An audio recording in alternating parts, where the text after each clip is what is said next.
নমস্কার, আমি তস্মিনা। নমস্কার, আমি ইন্দ্রাণী। শুরু করছি বিয়ন্ড পলিটিক্স। সনাতনীদের বিক্ষোভে আজ মোদি শাহের কপালে ভাঁজ। বলো, আজকে কি গল্প শোনাবে? তুই বর্ণ পরিচয় পড়েছিস? ভুবনের গল্প। বর্ণ পরিচয় পড়েছি, সেই কোন ছোটবেলায়, এখন আর মনে করতে পারছি না।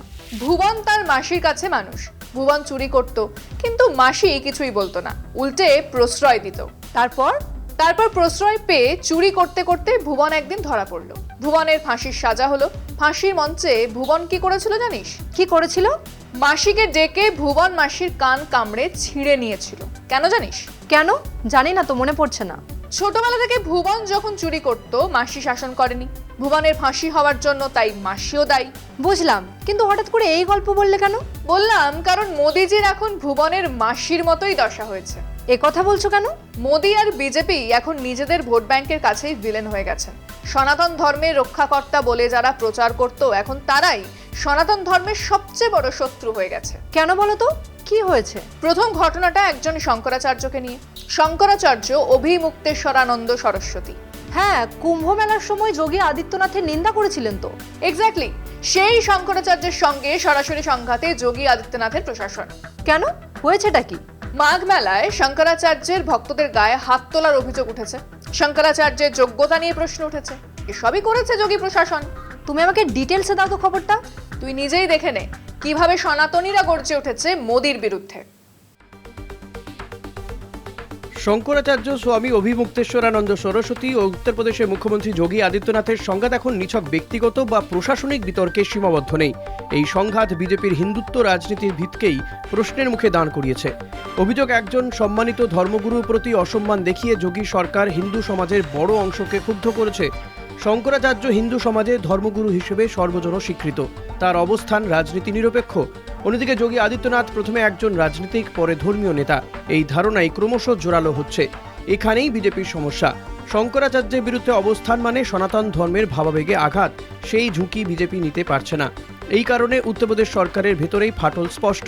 উপমুখ্যমন্ত্রী কেশব প্রসাদ মৌর্য প্রকাশ্যে শঙ্করাচার্যের পাশে দাঁড়িয়েছেন।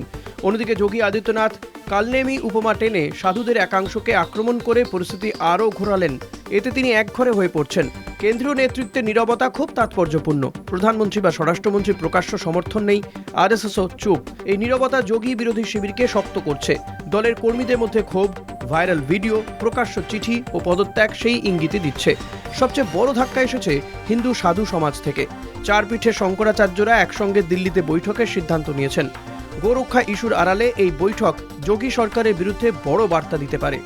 সাধুদের সম্ভাব্য আন্দোলন বিজেপির হিন্দুত্ব ভাবমূর্তিকে মারাত্মক ক্ষতি করবে। 2027 সালে বিধানসভা ভোটে এর প্রভাব পড়বে। পূর্ব উত্তরপ্রদেশে বিজেপির সমর্থন কমছে। সংরক্ষণ কেলেঙ্কারি ও এই ধর্মীয় বিতর্ক পরিস্থিতি আরও খারাপ করেছে। বিরোধীরা ইতিমধ্যেই বিজেপির ভণ্ডামির অভিযোগ তুলছে। সব মিলিয়ে যোগী আদিত্যনাথের একরোখা রাজনীতি বিজেপিকে বিপদে ফেলেছে। ধর্মের নামে ক্ষমতার দম্ভ দেখিয়ে বিজেপি নিজেই নিজের ভোট ব্যাংকে ফাটল ধরাচ্ছে। সমস্যা না মিটলে উত্তরপ্রদেশে বিজেপির আধিপত্য খর্ব হওয়া শুধু সময়ের অপেক্ষা। আর সেটাই হবে তথাকথিত গোবলয়ে বিজেপির হারের শুরু। এরাই তো মোদিজির ভোট ব্যাংক। একেবারেই তাই।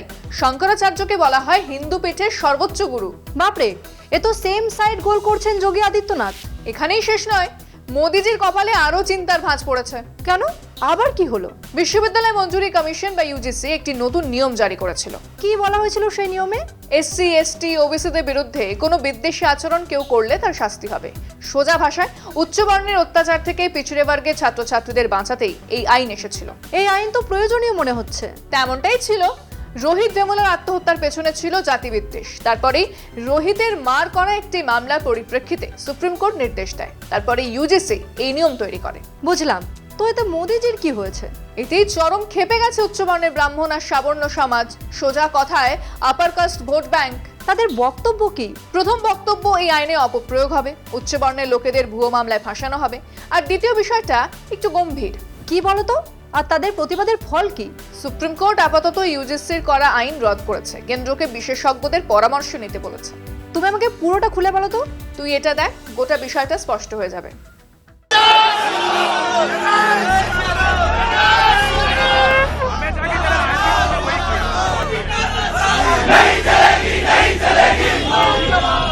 हमारी एकता बनी रहे। বিশ্ববিদ্যালয় মঞ্জুরি কমিশন বা ইউজিসি 2026 সালের সমতা আইন ঘিরে যে প্রতিবাদ হয়েছে তা আসলে বিজেপির নিজের হাতে তৈরি রাজনীতির ফল। এতদিন বিজেপি ও সংঘ পরিবার হিন্দু বিপন্ন তত্ত্ব ছড়িয়ে এসেছে। এবার সেই বিপন্নতার দাবি হাতে নিয়েই উচ্চবর্ণের ভোট ব্যাংক আক্রমণ করছে বিজেপিকে। ইউজিসির তরফে promotion of equity in higher education institution রেগুলেশনের অধীনে একাধিক বিষয়ে জোর দেওয়া হয়েছিল। উদ্দেশ্য বিশ্ববিদ্যালয় ও কলেজে কোনো ছাত্র, শিক্ষক বা কর্মী যেন জাতি, সম্প্রদায় বা সামাজিক পরিচয়ের কারণে অপমান, বৈষম্য বা বঞ্চনার শিকার না হন। এই বিধি অনুযায়ী প্রতিটি উচ্চশিক্ষা প্রতিষ্ঠানে বৈষম্য বিরোধী ব্যবস্থা জোরদার করতে হবে। ইকুয়াল অপরচুনিটি সেল ও SC/ST সেলকে কার্যকর করতে হবে। অভিযোগ এলে তা খতিয়ে দেখা হবে এবং দায় এড়ানোর সুযোগ থাকবে না। এখানে ইকুইটি কোনো দয়া নয়। সংবিধানের 14, 15 ও 21 নম্বর অনুচ্ছেদের সরাসরি প্রয়োগ। আন্দোলনের জেরে আপাতত এই বিধিতে অন্তর্বর্তী স্থগিতাদেশ দিয়েছে সুপ্রিম কোর্ট। কিন্তু এই নিয়ম নিয়ে এত হইচই কেন? কারণ নিয়ম মানেই নজরদারি, নিয়ম মানেই প্রশ্ন, আর প্রশ্ন মানেই বহুদিন ধরে বলে আসা সব চাঙ্গাসির আষাঢ়ে গল্প ধরা পড়ে যাওয়া। পরিসংখ্যানই প্রমাণ করে দেয় বৈষম্য কোনো গল্প কথা নয়। গত 5 বছরে উচ্চশিক্ষায় জাতিভিত্তিক বৈষম্যের অভিযোগ বেড়েছে প্রায় 118%।